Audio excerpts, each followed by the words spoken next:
Hello guys, आज की video में हम डिस्कस करेंगे कोड ऑफ एथिक्स के बारे में। कोड ऑफ एथिक्स होते क्या हैं? कोड ऑफ एथिक्स आप सिंपल लैंग्वेज में अगर देखा जाए तो बोला जाता है रूल्स एंड रेगुलेशन। किसी भी एरिया में कहीं भी काम करने के लिए कोड ऑफ एथिक्स होता है। जो रूल्स रेगुलेशन होते हैं उसी को हम पढ़ते हैं code of ethics. Code of ethics के लिए कुछ हमारे एथिकल प्रिंसिपल होते हैं, उसके बारे में पढ़ते हैं। एथिकल प्रिंसिपल क्या क्या हैं, टॉट पढ़ते हैं। कुछ रॉन्गफुल एक्ट अगर गलतियां हो रही हैं, किस तरह के किस कैटेगरी में कौन से रॉन्गफुल एक्ट किए जा रहे हैं, तो उसके बारे में पढ़ते हैं। Code of ethics given by ICN। ICN क्या है? International council of nurses. In 1953 में ICN के द्वारा कोड ऑफ एथिक्स दिया गया था ब्राज़ील में। इंडिया में कब आया है? इंडिया में INC के थ्रू आया गया है, इंडियन नर्सिंग काउंसिल के थ्रू आया है 1973 में। इसको रिवाइज किया गया है 2012 में, 2012 में, जो कि लेटेस्ट अपडेट आता है। ठीक है, code of ethics given by ICN और इंडिया में आया है 1973 में, और ये अपडेट कब हुआ है? 2012 में हुआ है। और INC का एस्टेब्लिशमेंट कब हुआ था? 1947 में। ठीक, मतलब एथिक्स में कुछ एथिकल प्रिंसिपल है, उसके बारे में देख लेते हैं। मैक्सिमम टाइम आपको एग्जाम्स में डायरेक्ट क्वेश्चन पूछते हैं, कुछ ऐसे टर्म्स दे देंगे और उसका मीनिंग पूछ लिया जाता है, फिर एग्जाम्पल के थ्रू पूछ लिया जाता है। तो ये बहुत इंपॉर्टेंट हो जाता है एग्जाम पॉइंट ऑफ व्यू से। एक क्वेश्चन आपको एग्जाम में मिलते ही मिलते हैं इससे। ठीक है, फर्स्ट टर्म है एथिकल प्रिंसिपल है वेरासिटी। वेरासिटी का मतलब क्या है? All talk true. जो भी पेशेंट से आप बातें कर रहे हो, जो पेशेंट को उनके बारे में बता रहे हो, कि कॉन्सिक्वेंसेस के बारे में बता रहे हो, उनके डिजीज़ के बारे में बता रहे हो, उनके ट्रीटमेंट के बारे में बता रहे हो, सारे आपको क्या बोलने हैं? ट्रू बोलने हैं। उनको गलत इंफॉर्मेशन नहीं पास आउट करना है। ऑलवेज ट्रू, जो है सही इंफॉर्मेशन उनको देनी है, गलत इंफॉर्मेशन नहीं देनी है। ठीक है, नेक्स्ट है जस्टिस। इक्वल, इसका मीनिंग है इक्वली जस्टिस। अगर आपके पास मान लीजिए दो पेशेंट हैं और दो पेशेंट को इक्वली सेम ट्रीटमेंट चाहिए हो, सेम ट्रीटमेंट चाहिए, बट आपके पास क्या है, एक पेशेंट आपका नोन टू है, तो क्या है, नोन टू को आप ज़्यादा प्रेफरेंस देंगे? नहीं, दोनों को इक्वली ट्रीट करना है। इक्वली जो भी उनकी ट्रीटमेंट चल रही है, जो भी उनका आपका इंटरवेंशन है, वो इक्वल देना है, इक्वल पार्ट में डिवाइड करना है, इक्वल देना है। ये एक को ज़्यादा, एक को कम नहीं। ठीक है, अगर आपका कोई नोन टू है तो उसको ज़्यादा नहीं देना है, इक्वली दोनों को डिवाइड करना है। इक्वली आपको अटेंशन देना है, इक्वली ट्रीटमेंट देनी है, सारी चीज़ें इक्वली होनी चाहिए आपके जितने ही पेशेंट हो आपके लिए। ठीक है, ये हो गया जस्टिस। नेक्स्ट है कॉन्फिडेंशियलिटी। कॉन्फिडेंशियलिटी, कोई भी पेशेंट है, उससे कुछ ऐसे इन्फॉर्मेशन है, उसको आपको कॉन्फिडेंशियल रखना है ना। उसके फ्रेंड्स फैमिली, विदाउट उसके कंसेंट के फ्रेंड्स फैमिली किसी को भी उसको बारे में बताना नहीं है। कोई भी अगर ऐसी सिचुएशन है, कोई ऐसा डिजीज कंडीशन है, कोई ऐसे ट्रीटमेंट है जो उसके कॉन्फिडेंशियल होना चाहिए, और आपको उसको उसके फैमिली फ्रेंड्स को नहीं बताना जब तक उसके कंसेंट ना हो। नेक्स्ट है ऑटोनॉमी। ऑटोनॉमी क्या है? ऑटोनॉमी बहुत बार आ चुका है। ऑटोनॉमी क्या होता है?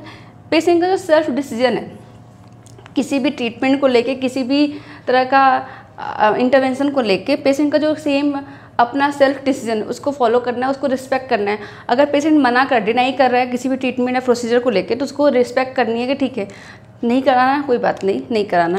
ओके, कुछ सेल्फ डिसीजन को रिस्पेक्ट करनी है, उसको फॉलो करना है। नेक्स्ट है बेनिफिसेंस। बेनिफिसेंस क्या है? Beneficial for the patient. जो भी आप ट्रीटमेंट कर रहे हो, इंटरवेंशन कर रहे हो, प्रोसीजर कर रहे हो, पेशेंट के लिए बेनिफिशियल होना चाहिए। ओके, एक और टर्म है आपका नॉन बेनिफिसेंस। नॉन बेनिफिसेंस क्या है कि कोई भी आप ट्रीटमेंट कर रहे हो, कोई भी इंटरवेंशन कर रहे हो, वो नो हार्म, पेशेंट को हार्मफुल नहीं होना चाहिए, पेशेंट को नो हार्म करना चाहिए, नॉन बेनिफिसेंस है। नेक्स्ट है फिडेलिटी। फिडेलिटी क्या है? Always complete commitment. पेशेंट से आपने जो भी कमिटमेंट किया, क्लाइंट से जो भी कमिटमेंट किया, उसको आपको ऑलवेज आपको पूरा करना है। फॉर एग्जांपल, आप किसी वार्ड में ड्यूटी कर रहे हो या फिर ICU में कहीं वार्ड में ड्यूटी कर रहे हो, कि आप किसी पर्सन के पास जा रहे हो, किसी क्लाइंट के पास, मान लीजिए बेड नंबर 4 के पास आप जा रहे हो क्लाइंट को ड्रिप लगाने के लिए। ठीक है, रास्ते में आपको बेड नंबर 1 का पेशेंट बोलता है कि मुझे कुछ पूछना है, मुझे कुछ चाहिए, तो उस समय आप क्या कहोगे कि ठीक है, मैं आता हूँ, आपके पास आता हूँ, तो फर्स्ट आप बेड नंबर 3 या 4 के पास जो भी आपका काम है वो कंप्लीट करने के बाद आपको वहाँ पे जाना है, क्योंकि आपने कमिटमेंट करी हुई है पेशेंट से, तो इसलिए आपको कमिटमेंट पूरी करनी। ये नहीं है करना है कि मैक्सिमम, कभी कभी ऐसा होता है कि हम बोलते हैं कि जहाँ आएंगे फिर हम भूल जाते हैं, अपने दूसरे कामों में बिजी हो जाते हैं, तो ये कमिटमेंट रॉन्ग कमिटमेंट में आएगा। तो आपको कमिटमेंट जो भी आपने करी है पेशेंट से उसको पूरा करना है। तो ये क्या है, फिडेलिटी कहलाता है, ऑलवेज कंप्लीट कमिटमेंट्स। एक और टर्म आता है क्राइम। क्राइम 3 तरह के इसमें आते हैं, फेलोनी, मेंस लाफ्टर और मिस डेमनर। ठीक है, फेलोनी क्या है, फेलोनी में क्या, इंटेंशनल मर्डर, किसी पर्सन का अगर इंटेंशनली मर्डर कर दिया जाए तो ये क्या है, फेलोनी कहलाता है। ये मोस्ट सीरियस माना जाता है, कि एक बार क्वेश्चन भी आया हुआ है इसका, मोस्ट सीरियस होता है। एक क्वेश्चन आया है कि सीरियस क्राइम कौन सा है, मोस्ट सीरियस क्राइम कौन सा है, 3 ऑप्शन होते, उसमें सीरियस क्राइम कौन से है, फेलोनी है। क्राइम क्या है, अपराध। ठीक, नेक्स्ट है मैंस लाफ्टर। मैंस लाफ्टर में क्या है, killing a person without intention, बिना इंटेंशन के पर्सन को किल कर देना, ये क्या है, मैंस लाफ्टर। नेक्स्ट है मिस डेमनर। मिस डेमनर क्या है, रॉन्ग बिहेवियर, किसी पर्सन के द्वारा किसी दूसरे पर्सन के लिए या फिर क्लाइंट्स के लिए रॉन्ग बिहेवियर करना, ये क्या है आपका मिस डेमनर। इसमें आप पर्सन मेनली रॉन्गफुल बिहेवियर है वो कर देता है, इसको माना जाता है नो सीरियस क्राइम, इसमें कोई सीरियस क्राइम नहीं होता। Misdemeanour, wrong behaviour, serious crime नहीं माना जाता। मोस्ट सीरियस क्राइम कौन सा है, फेलोनी। लीस्ट सीरियस क्राइम कौन सा होगा, डेमनर, मिस डेमनर। ये हो गए आपके कुछ एथिकल प्रिंसिपल के बारे में। एथिकल प्रिंसिपल क्या क्या होते हैं, कुछ ऐसे टर्म्स है, जस्ट उसके मीनिंग है आपको पता होना चाहिए कि क्या मीनिंग इसके होंगे। नेक्स्ट हम पढ़ेंगे मोस्ट इम्पॉर्टेंट थिंग जो है टॉर्ट। टॉर्ट क्या है, टॉर्ट आपका रॉन्गफुल एक्ट है, जो भी आप गलतियां कर रहे हो, जो भी एक्ट कर रहे हो, गलतियां कर रहे हो, वो क्या है, टॉर्ट कहलाता है। टॉर्ट आपका बेसिकली दो तरह का होता है। इंटेंशनल टॉर्ट, जो आपके इंटेंशनली किया जाए, आपके खुद के द्वारा किया जाए, और अनइंटेंशनल, जो मिस्टेक से किया हो गया हो, अनइंटेंशनली हो गया, मिस्टेक से हुआ हो, तो वो अनइंटेंशनल कहलाता है। इंटेंशनल में क्या क्या है, assault, battery, invasion of privacy और डिफर्मेशन। असॉल्ट क्या होता है, असॉल्ट ऐसे है, एक टर्म है जिसका मीनिंग होता है, असॉल्ट का मतलब ये है कि आपका कोई भी आपका काम, कोई भी आपका प्रोसीजर, कोई भी आपका ट्रीटमेंट पेशेंट को या क्लाइंट को डरा के धमका के उससे करा लिया जाए, उस पर कर दिया जाए, तो यह वो क्या है, असॉल्ट कहलाता है। किसी भी पर्सन के द्वारा उसको डरा के धमका के, किसी तरह का धमकी दे के, किसी डराना कुछ ऐसा वर्ड बोल के ऐसा प्रोसीजर कर दिया जाए, इंटरवेंशन कर दिया जाए, तो वो क्या है, असॉल्ट कहलाता है। नेक्स्ट है बैटरी। बैटरी क्या है, बैटरी टचिंग विदाउट परमिशन, के बिना कंसेंट के उसको टच करना, उसके बॉडी पार्ट को टच करना, उसके आईवी फ्लूइड को टच करना, उसके सराउंडिंग को टच करना, ये क्या है, battery. Invasion of privacy.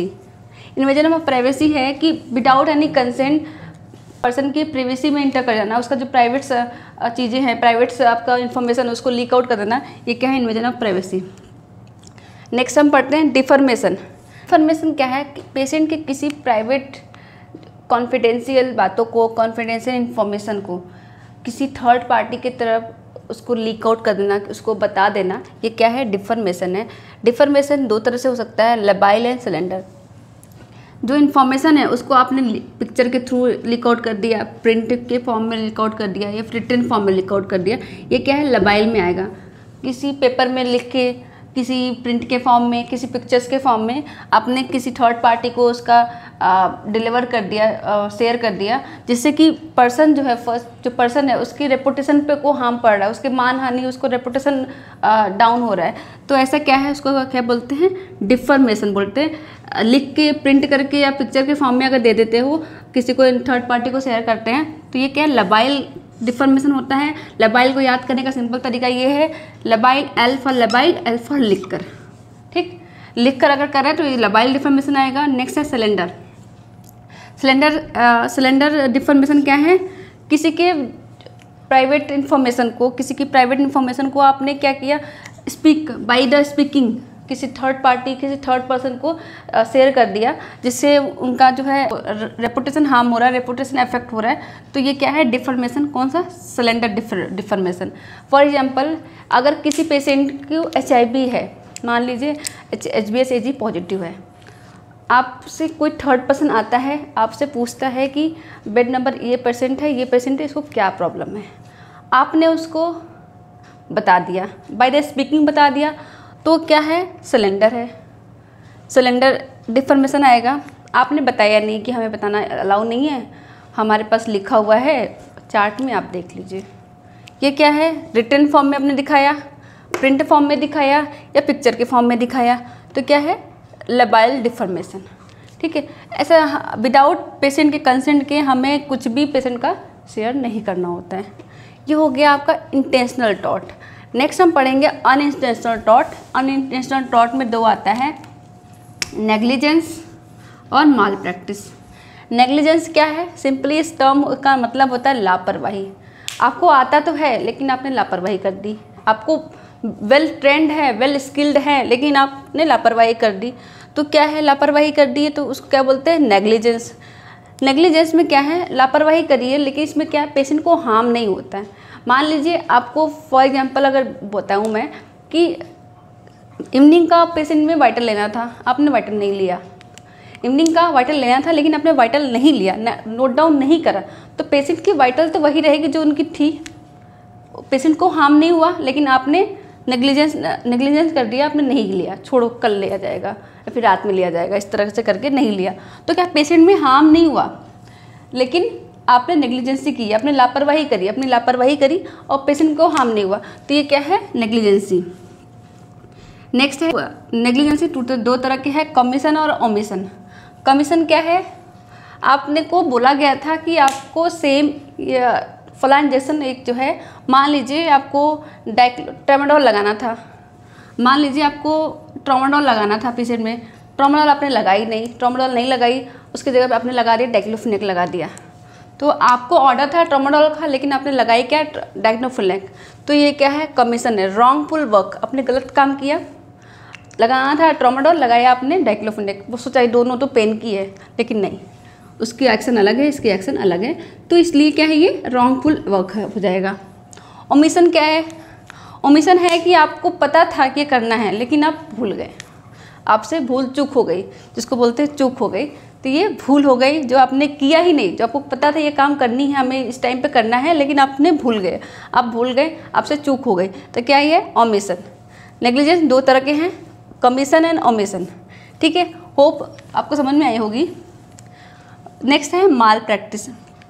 Mall practice, आप गलत कर रहे हो, जो आपका स्किल है, जो आप ट्रेंड हो लेकिन फुली ट्रेंड नहीं हो, आपसे गलतियां हो रही हैं, इसमें क्या है, पेशेंट हार्म हो जाता है।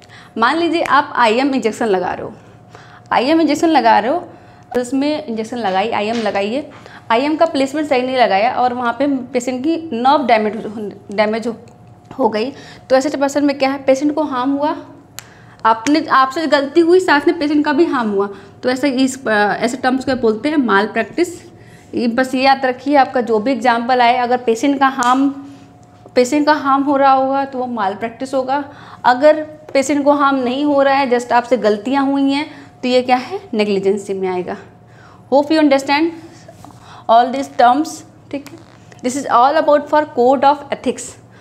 एनी डाउट होता है तो आप ज़रूर कमेंट में पूछ सकते हैं। Okay, thanks for watching.